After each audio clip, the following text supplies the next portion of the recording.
Okay, welcome back to the channel, everybody. We are live and joined by very special guest, Max from Score. Really appreciate you taking the time to have a conversation today, Max. I know your schedule is very busy. So yeah, we've been kind of trying to connect for a little bit. So I'm really happy to be sitting down with you. Maybe by way of introduction, because my audience is a lot of TAO people, but also people who are maybe crypto native, but not as deep in TAO. I'd love to hear a little bit of a background about you and then your own personal journey into Yes, sir. Bittensor, because I think that's a little bit different for everyone. So I'll let you give us No, a quick intro. thanks for having me, Gordon, and I'm really happy to be with you today. So, yeah, I mean, without trying to bore you out, my journey started a few years ago. That I decided to, run my first company, to launch my first company. That was like late 2016. Mm-hmm. I have more of a, let's say, go-to-market / product background. Mm-hmm. But late 2016, I decided to built a company with one of my friends. He was more of an engineer, and we started mining Bitcoin with green energy. Back then, that was not the main topic, I would say. Yeah. People couldn't really care about green energy and Bitcoin working together. Anyway, Mm-hmm. learned a lot of things. Realized that I was really passionate about the whole decentralized world and obviously all the ethos around Bitcoin. But also realized that I was more of a digital type of person rather than a kind of data center Mm-hmm. builder type of guy. So sold my shares, joined a few projects, helped them go to market, mainly in Web3. Ended up working as one of the directors from a company called Human Protocol, but I was a spin-off from H Capture. Mm-hmm. And funny enough, that was the first time I was working at the intersection of AI and Web3, Mm-hmm. because we were leveraging a crowd of workers through token for them to annotate data for AI research companies. So we were doing data annotation at scale. At some point, we raised a quite interesting mark. We were doing 2 billion tasks per month, Mm-hmm. even if the task could be anything like clicking on a captcha, to kind of solve a captcha. But that's a way for me to give you kind of an idea of the scale. Yeah. I was really into this kind of new world of collective intelligence, or even just leveraging a crowd of people to achieve a task that was harder to achieve using Web2 Rails. Mm-hmm. And I was less passionate about the way this very company was building the product. So because I'm a very independent and ambitious person, I was like, okay, I'll try to put it together the way I think I should put it together. Mm-hmm. And I ended up co-founding a company called Crunch DAO with another friend called Jean. And Crunch DAO is a community of machine learning engineers that we built together. And we were really focused on financial markets in the early days. And we were running ML competitions to provide models to hedge funds, banks. Mm-hmm. And I think they still have this customer. One of the biggest Crunch customer is still Adia, the sovereign wealth fund of Abu Dhabi. Mm-hmm. So we had quite interesting projects with this company. In parallel, I met with my current co-founders, Nige, Tim, Peter. Mm-hmm. And funny enough, we were really well connected with the world of sports. And at the same time, we're also connected to the Bittensor world through mainly, Evan from DCG Mm-hmm. and Barry. And they knew about Crunch. Mm-hmm. And they reached out to me to see if Crunch would run a subnet, basically, or become kind of a mining team, because we had this community of like a few thousand. I think it was like 6,000 machine learning engineers when I left Crunch. Mm-hmm.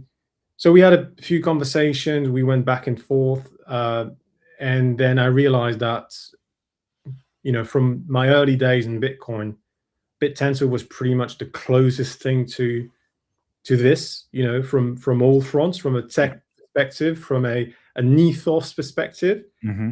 And it was almost kind of it was so obvious that I should be building on Bittensor. Mm-hmm. And I decided to obviously take Tim, Nigel with me, and Peter a bit later on to start building this subnet that is called Score, as you know. We started in sports just because we were really well connected over there. Yeah. We thought we would be able to bring like immediate value using this kind of new Web3 orchestration, which we did. But we also realized that we had to not run the same type of algorithms we were running in finance, but we had to kind of focus on vision, because most of the information in sports is shared through the images, basically.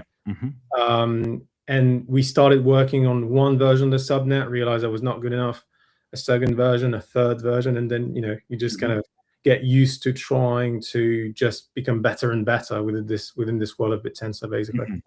Amazing. Thank you for all the context. So you already touched on it, but that initial starting point for Score and the focus on sports, you've obviously evolved a lot since then, and you're kind of building more of a general purpose, decentralized computer vision subnet. Yeah. Can you speak a little bit more on that journey and why the focus has maybe broadened a little bit? And maybe that's the realization that the vision AI is so much more applicable to different use cases. I'd love you to just touch on that. Yeah, no, that's a great question, and I think a lot of subnet owners are going to go through the same journey, because I think it's just about realizing what Bittensor can achieve. And we had a very business-oriented type of mind, with my co-founders, and we were like, "There's a problem. We know how to solve the problem. We're going to leverage Bittensor to go from point A to point B, and then that's it." But then you realize that you're actually leveraging a crowd of very brilliant people. You're using a lot of resources from a money perspective, from a compute perspective, and then you start talking with other subnet owners, with obviously the founders, and you realize that building on Bittensor you have to come and be more ambitious. That's the bottom line. So I think we started thinking, if we solve this very problem in football, soccer, we'll have a great company, probably worth tens of millions, or 100 million or something like that. And it's almost like then you realize that you're not doing all of that. You're not trying to find the exploits and fix things and improving the incentive mechanism and just to solve a very, very niche problem. You have to be more ambitious and try to build something that can actually be game-changing or world-changing. So it's just a very humble way for us to go through this journey, and just realizing that we can do more. It's just that, people think that sometimes, we're pivoting because it's harder than we expected. No, it's just like you can do pretty much anything you want with Bittensor. So you have to. It's almost kind of a duty. Yeah. So that has been a journey, obviously. How has that impacted the way that you guys designed the incentive mechanism? Because it started off obviously as a bit more of a niche use case on sports or football specifically. How has that evolved with how you have to now define what the miners should be doing and producing when you've got a potential, a myriad of different potential use cases? I mean, it takes you to really find the most common denominator. And it's a very tough problem, because you have to find something strong enough not to be exploited, and also flexible enough to start sending, as you said, a myriad of different content, type of content. And just for people to understand, I'm talking about sports a lot, but we went from football to football, gas stations, fruit factories, car washes, so it's completely different. So you have to kind of take a step back and realize, what are you actually trying to validate? What are you trying to set as kind of the North Star that would show the world that you're actually doing something new or doing something better than the competition? Yeah. So could you maybe define in your own words what you see as vision AI, or being able to use existing infrastructure in the form of cameras to ultimately either garner insights or produce insights for different types of businesses? For people who are a little bit newer, they may not have heard of vision AI or what that even is. I'd love you to maybe just give us a rundown.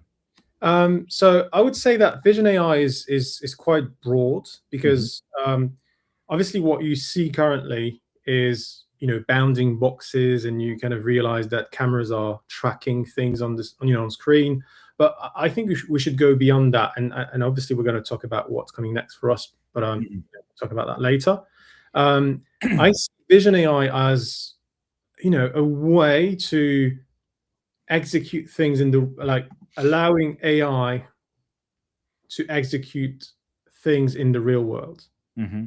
I see this as a bridge between all these very smart models that you can find online and the real world, where we'll have robots, cars, all different devices running on their own.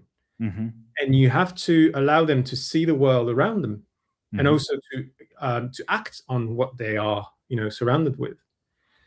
So vision AI, visual AI is way broader than what you thought it could be. So Mm-hmm. a lot of people would see how Score is at the moment and would say, okay, it's another segmentation model or whatever, it's another model.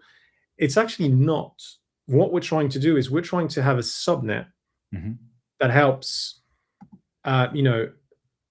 AI to act on the real world with policies, constraints, processes, Mm-hmm. governance from end users, yada, yada, yada. Mm-hmm. Okay. So how does that compare to, maybe you can speak a little bit on, you're doing this in a decentralized manner using the Bittensor incentive layer Yeah. to ultimately incentivize miners and produce vision AI for a myriad of different use cases. I think I've heard you reference the likes of Tesla before, and other centralized businesses that are attacking this problem in different ways. Yeah. How does Score have a competitive edge using Bittensor, and what do you see as the advantage of using the incentive layer versus those centralized businesses? Yeah, that's a great question. I think the USP is always the same.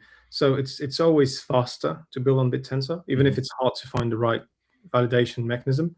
It's always cheaper Mm-hmm. because miners are so quick to get to what you're trying to achieve, that I mean the dev cycles are super short. Mm-hmm. um and the pace of innovation is also super short. I Mm-hmm. mean, I had a conversation last time, and I'm not trying to do an analogy or compare myself to other companies, Mm-hmm. but when you think about the previous batch of AI research companies, it took them years to get to where they are right now. Mm-hmm. And if you check other subnets, I'm not even just talking about Score, most of the time to break through to state of the art models, it takes subnets weeks, month. Mm-hmm. So nothing can beat the speed of execution. It Mm-hmm. could be an AI or any other businesses. Mm-hmm. So that's the main thing. Yeah. I guess those short feedback loops also mean that you get to, maybe draw conclusions quicker and find, Yeah. ways of evolving yourself as well, like you've been doing with that journey from sports to other use cases. Yeah. With some of those other use cases, Max, is there any emerging use cases that you see being stronger contenders for you getting initial market share? Like, you went from sports to figuring out that, okay, this is applicable to a whole bunch of other areas, Yeah. but which area maybe makes sense to attack for you to get, legitimate clients and grow the Yeah. business? I'm laughing because this morning I had a chat with my co-founder and CTO, Tim, Mm-hmm. and we were happy that the bigger use cases were boring businesses. Mm-hmm. We started with something very fancy, very shiny. We're invited by football clubs to attend games, but actually the money it's not even there if you think about it. So from all the current clients we're working with, I think the biggest one and the one we could get to market with in the shortest way, and get a lot of revenue around it, would definitely be anything in the likes of what we do with petrol stations or gas stations. Mm-hmm. So Mm-hmm. just high level, a lot of manufacturing, operation businesses. Let's say everything with a venue and people around the Yeah. venue. All these businesses have a big problem and a big challenge with how they operate the space Mm-hmm. and how fast they know about something wrong happening. Mm-hmm. And I'm talking about, I don't know, hundreds of thousands of venues around the world that would Mm-hmm. just immediately integrate with our product because Mm-hmm. one, it's way simpler for us to build a product that tells you that a car has run through, the wrong bay, for instance, or broken into the store, whatever. It's super easy to do compared to a football match. Mm-hmm. And also, the scale, 24/7, all around the world. And it's really, really impressive. So I would say the biggest use case would be manufacturing and anything like the petrol forecourts Okay. use case. So maybe again, to paint that picture for people that are a little bit newer, we're talking about using those businesses that have existing infrastructure in the form of, let's say, security cameras that are monitoring those physical locations. And I guess it kind of comes back to maybe the safety element and the logistics component of you being able to use and integrate Score's technology to observe what's happening with those surveillance cameras and then flagging or identifying a series of different problems or issues that are detected using your AI software. Is that an accurate summary? And how would you kind of explain this to people who are a No, little bit newer? this is a very, very accurate summary, and I would say, yeah, pretty much. So we would integrate or work with any cameras, and Mhm. actually, our tagline is making camera intelligent, Mhm. making cameras intelligent. So it's literally as simple as this. We want to bring a piece of tech that allows anyone who's operating through cameras or even still images, could be images or videos, Mhm. to get to the state of the art kind of vision models. And when they get to the stage, act on their businesses in the real world. Mhm. So you don't just have to provide good AI, you also have to provide an agentic system where people can build policies. Mhm. So forecourts, for instance, if we come back to the petrol station use case, we would need to let the end user, so most of the time it's the CTO of the company or like a lead dev or could be a computer vision engineer. We need to allow them to go on a website like Claude, for instance, or ChatGPT, drop a video and come with a goal, what they want to achieve. So for Mhm. instance, they want to know, they want to receive a notification every time, we see 5 cars stopping by a bay and and then move out of the station before they had time to fill up the tank. Mhm. That would raise a flag that we would know there's a problem. And Mhm. then just by doing this, it would reduce the downtime from a very specific pump, and then they would make money.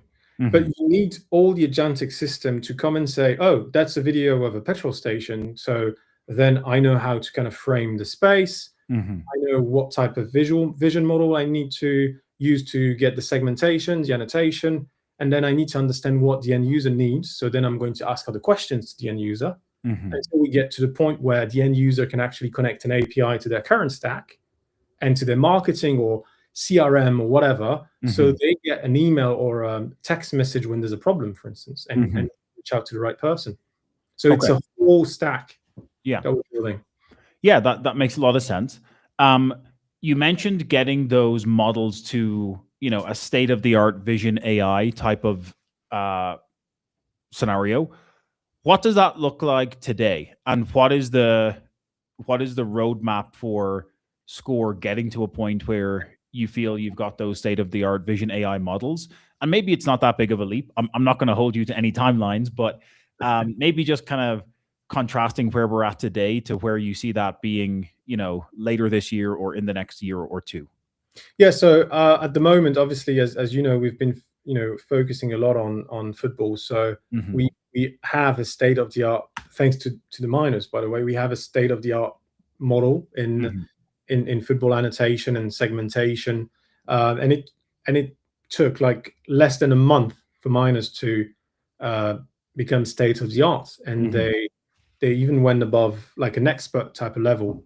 So yeah, it took us a month to go from kind of zero to better than industry experts. We're about to add new tasks on the subnet, so that's our current biggest challenge. So, going back to one of your first questions, how we make the subnet resilient enough to host a lot of different tasks. So we are solving this at the moment.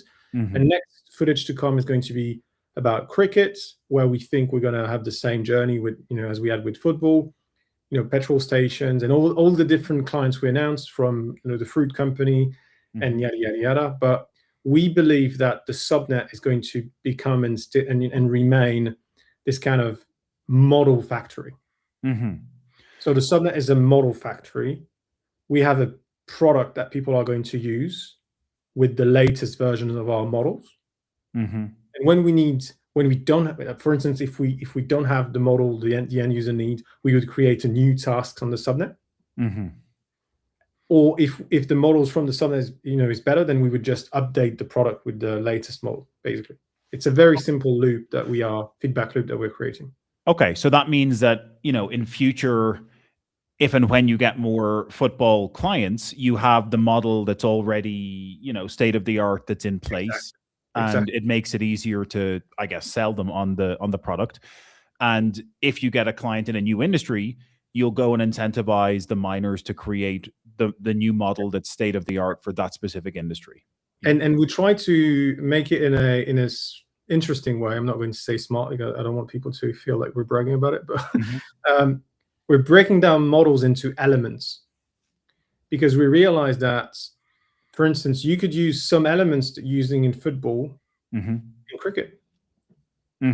Some of the elements you're using in cricket can be used in other things. So we are incentivizing miners to build strong elements. And then when you put elements together in a certain way, it's almost like a recipe. You get a football model, you get a cricket model, you get a petrol station model, fruit model, so on and so forth. Okay, awesome. We've just come through the first Bittensor halving, Max, and obviously we had some of the TAO flow updates happening, a month or two before that. As a subnet owner, do you see your role as having to intentionally manage some of the mechanics around TAO flow, and intentionally trying to ensure that you're net positive or monitoring those things? Or do you just see your job as, I got to build the best product possible and the emissions will take care of themselves? Yeah, I would say the latter. I think you have to build the best product possible. You have to also talk about what you do. You have to build in public. You have to have good relationship with community, the miners, even if sometimes you've got to fight the miners a bit, but it's fine, it's part of the process. But I would say, build something meaningful, try to be as clear as you can around what you're building. And I think that the community is going to take care of your TAO flow, pretty much mechanism, pretty much. Could be, I might be wrong saying this, but this is how I see it for sure. Yeah, amazing. You recently put out a post on X, I think, about comparing Claude's impact on coding to Monaco's potential for computer vision. So maybe it's a good time to bring up Monaco and what that is. So maybe you could tell us a little bit about Monaco and what it actually is trying to achieve and how it fits in with Score, and some of the nuances maybe around what you're trying to create with Monaco. Yeah, definitely. Thanks for this kind of good segue for what's going to be the future of our company. So Score, if we keep doing the analogy with Claude, I would say that Score is anthropic. I'm not comparing companies. Sure. They're massive compared to us, but Score is anthropic. Monaco is kind of Claude. So the realization we had is, in computer vision, I'm just saying in computer vision, users, they don't care about just receiving annotated data. I mean, some of them care. We have current clients in football, for instance, that are paying to get annotated data. But actually, most of them want to have a full experience from the, stating the problem to receiving not just the data, but actually like a call to action. They want to be prompted, or they want to be able to prompt something within their system based on visual intelligence. And when we went to this point, we realized that we actually had to build a product on top of the subnet. So Monaco is a chat interface where you can drop a video or an image. Anyone can. Anyone can. Obviously, I think people who are going to enjoy using Monaco are probably going to be devs, like people that are using Lovable or Claude Code, but anyone potentially, because it's in plain English, come with a picture and a goal and would prompt the system to get what they want from Can I share my screen for a second? Yeah, absolutely. If you share, then I can enable it on the I'm going to show something that I haven't shared with anyone yet. Okay, we've got an exclusive coming. So I'm just showing you the Figma thing, because obviously we have a running product, but it's we're seeing Figma on your screen. It's not looking as good as the Figma mockups. But if you want to have a good idea of the workflow, so obviously you land on a landing page, pretty much as with ChatGPT or anything else. The interface will ask you what you want to, for instance, annotate or segment, or what you want to achieve with with your content, basically. And then when you upload some content, so for instance here, that's some kind of agricultural type of content, you would be able to have a conversation with Monaco to ask the agent to do a certain thing. And when you're happy about I don't know, the annotation, segmentation, or something way more complex, you're going to be able to literally export it in a format where you could use it for your own usage. So any professional format, could be data format or whatever, and obviously any API integrations to any of your current tech products. So the beauty of Monaco, and I'll try to share another bit, like a live demo. But the beauty of Monaco is that it's fully agentic. So you just come with content and a problem, and then it's completely goal driven. So the whole product is going to help you go through the whole workflow from framing the goal, framing the problem, the data storage, the machine learning pipeline, the deployment, and if you need training on your model, the creation of a task that would be sent to the subnet. So we also build a whole manifest that can be built by the agent itself. So in the background, without anyone knowing about what's happening in the background, the agent will build it, and frame a task for the miners to start competing on a very specific thing. Okay. Which is really exciting. Okay, so maybe if I can paraphrase a quick example, and going back to maybe the soccer or the football use case that we spoke about earlier, with Monaco, I could upload, let's say, a 5 or 10 minute clip from a soccer game, and I could say, hey, Monaco, tell me how many meters did this player run in this 10-minute segment of the game, and it will be able to basically figure out, that particular problem based on analyzing the video content. Is that roughly accurate? That's exactly what I'm not going to like run the whole video. It's 6 minutes long, but this is exactly what Tim is doing here. Tim, our CTO, he's asking Monaco to build a whole pipeline for a football model, and we want to measure the soccer player distance. So we want to build a tracker, and then Monaco, and it's fully automated here and connected to the subnet, will tell you what are the inputs, the outputs, the constraints, the whole logic with all the elements, all your assumptions,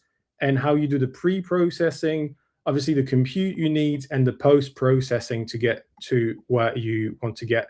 And then it would run the whole code, generate everything for you, and you'll be end up to download your soccer player distance tracker. Okay, so the soccer player distance example I just thought of was perfect for this. Exactly. That's actually the reason why I shared my screen. yeah. So yeah, that's cool. And I mean, the interface looks awesome, and that's obviously being wireframed and built in the background.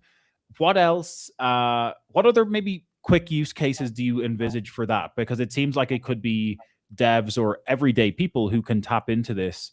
The software is one quick example, but yeah, I'd say so. So we want to launch Monaco. I mean, we want to soft launch it like late Feb, early March, and we want to have an official launch during the Bittensor event in San Francisco, end of March.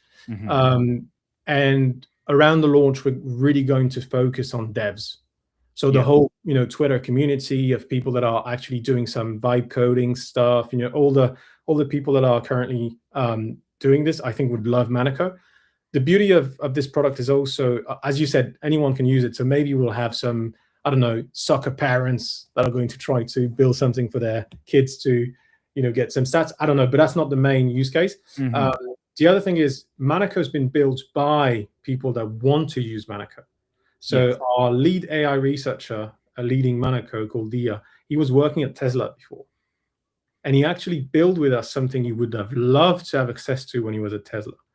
So I think there's a huge crowd of devs that are kind of waiting for some kind of end-to-end, like an end-to-end solution in computer vision. And hopefully that's going to be Monaco.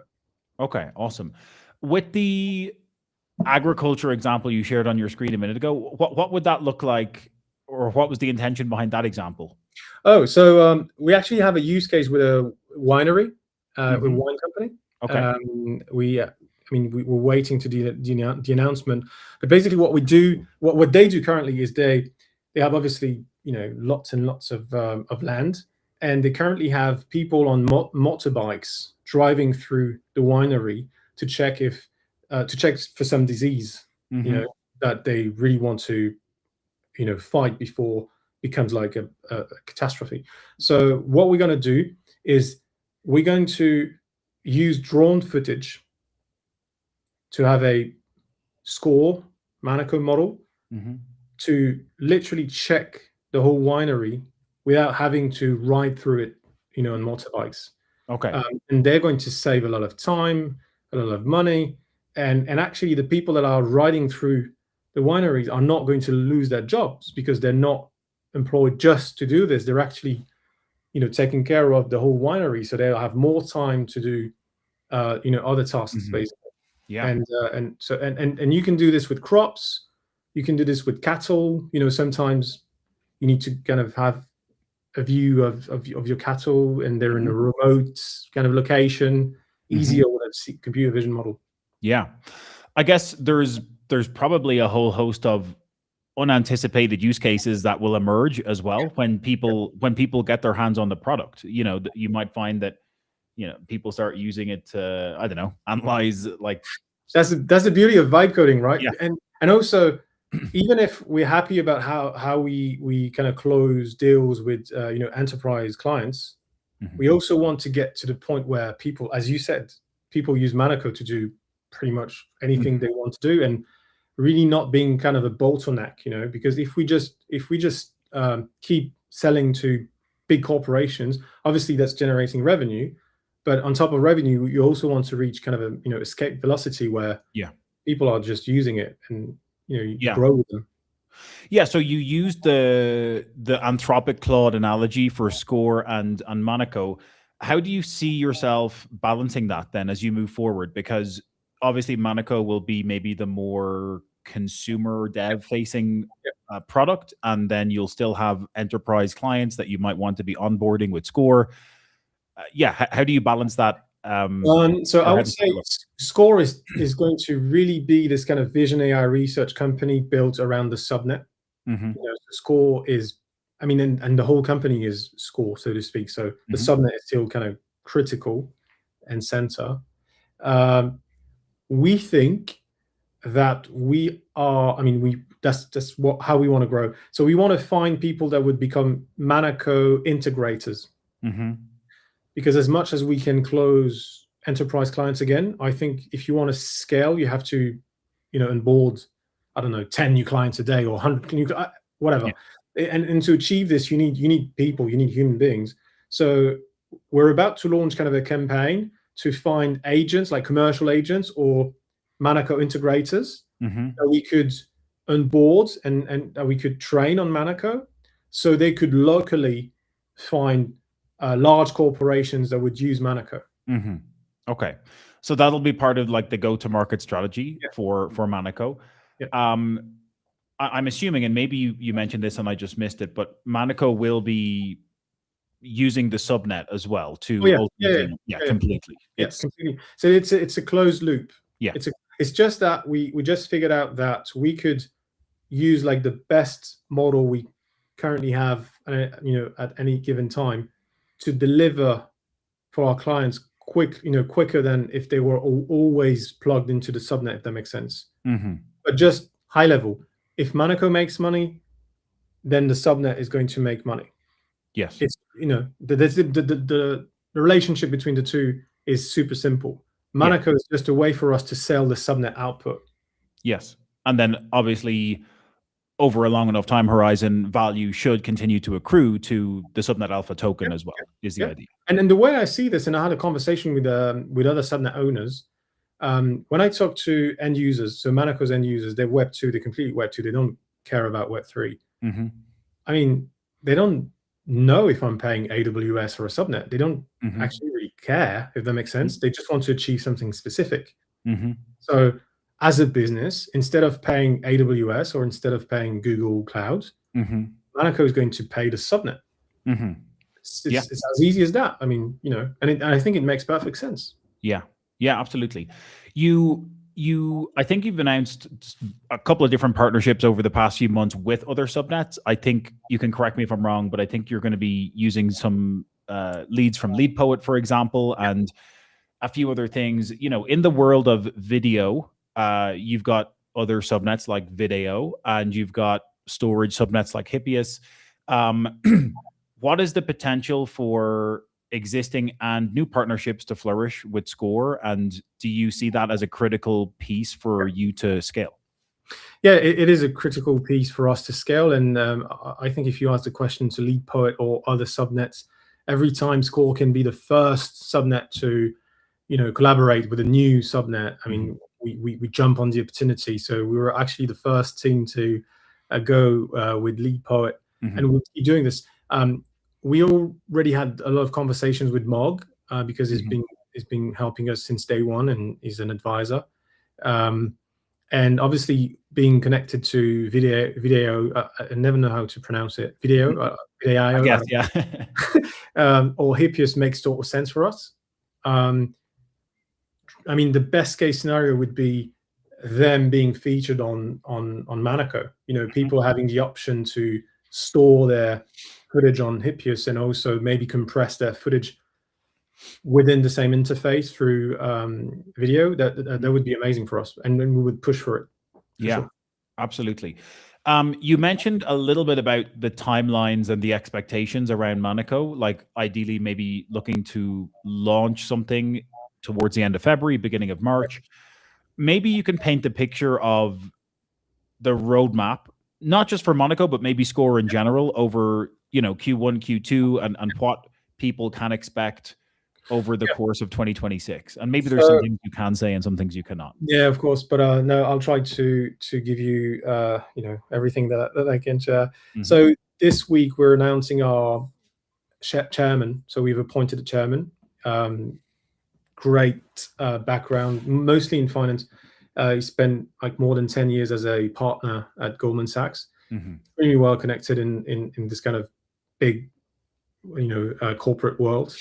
And then the goal is pretty simple. So from now on to the soft launch, we want to add as many tasks on the subnet as we can, kind of show that we are getting ready for Monaco. Then we launch Monaco. And I'm going to sound like, honestly, that's going to sound bad and people are going to clip it if I miserably fail. Yeah. But the ambition is to drive Score and Monaco to 100 million ARR in 12 months. So that's the goal. That's, I think, the standard we have to set if we want to be seen as a success. And I think that's also the standard you have to set if you want to give back enough value to Bittensor as we received since day one. Yes. What will the revenue model be for Monaco? Will it be, if I'm a dev and I'm looking to upload my own videos and garner insights, will I be paying, per video? Will it be a subscription model? Will it be pay per use? It's credit based. So Mhm. pretty much the likes of Manus. I don't know if you Mhm. heard about Manus, but Yep. credits, super simple. Mhm. And obviously, enterprise type of clients, they would have something similar to credits, but they would pay on an annual basis. But it's Mhm. credit based. Okay. And you can deflect the question if you want, but I'm guessing you're trying to line up as many enterprise clients as possible right now to begin testing and getting that initial feedback from the early models for Monaco. Yeah. Yeah, exactly. And the pipeline is growing every day. I was really surprised. Last week we received a few emails from manufacturing companies Mhm. and also agricultural companies, and Mhm. they just reached out because they saw some content on X, and they're actually already interested in integrating our solutions. So, yeah, I would say again, from now on to Manaco's launch, we have to train and get feedback from our clients. We have to push it really, really hard so we're ready to launch, because I think where we want to be in March is a platform where you can go and pretty much already have templates for different verticals, where Mhm. you can see you just have to click on a button and you can replicate the project and you can just drop your own content. So it requires us to actually really work with a lot of people in different verticals. Yeah. Okay. Amazing. And then any particular industries or verticals that you think will be best suited to Monaco to begin with? I know we looked at the agriculture example and the football, but there's a, I would still saying manufacturing is going to be a big one, and I would say the next one is probably going to be loss prevention, Mhm. or theft, in Okay. stores, stuff like that. We're Okay. connected to quite of a large companies in the world, of malls. Mhm. Um, there's some current solutions for sure, Yeah. but I think the clients are really interested in this kind of end-to-end approach, where you don't have to work with a lot of different vendors, Yeah. but just with one agentic system. Yeah. Amazing. Max, it's been great chatting with you. Is there anything that we didn't get to cover that you want to make sure that you would like to communicate Yeah. to? Just one quick thing, because Yeah. obviously, and by the way, thanks for the interview. That was brilliant. I just want to say, and I don't want to sound cheesy or whatever, we as subnet owners, we have to give back, Mhm. to the ecosystem. So if anyone has any questions, if anyone is trying to build a subnet, or I don't know, would need anything within the ecosystem, feel free to reach out to me on X or Telegram or whatever, and Mhm. I would spend as much time as I can Mhm. to help and give back to the ecosystem. Yeah. Amazing. Yeah. I think a few people should take you up on that offer. We also had Tao Outsider commenting on the live stream here to ask you to drop a riddle about some of Oh, your potential upcoming clients. it's hard to do it live, but I actually dropped two things. I said winery Yeah. part, and I said a client in the mall space. Yeah. So not riddles, but a bit of alpha, Clues. Some clues. some clues. Absolutely. Yeah, Well, Max, I know you're super busy, so I really do appreciate you taking the time to have a conversation today. Obviously, people can check you out on X. They can find at We Build Score on X as well. And I think you guys do a pretty good job of communicating updates and what's coming. So I'll be watching out for Monaco. Maybe we can get you back in a few months to talk right. more about Monaco once it rolls out. So yeah, really appreciate your time, Max. Thank you as always.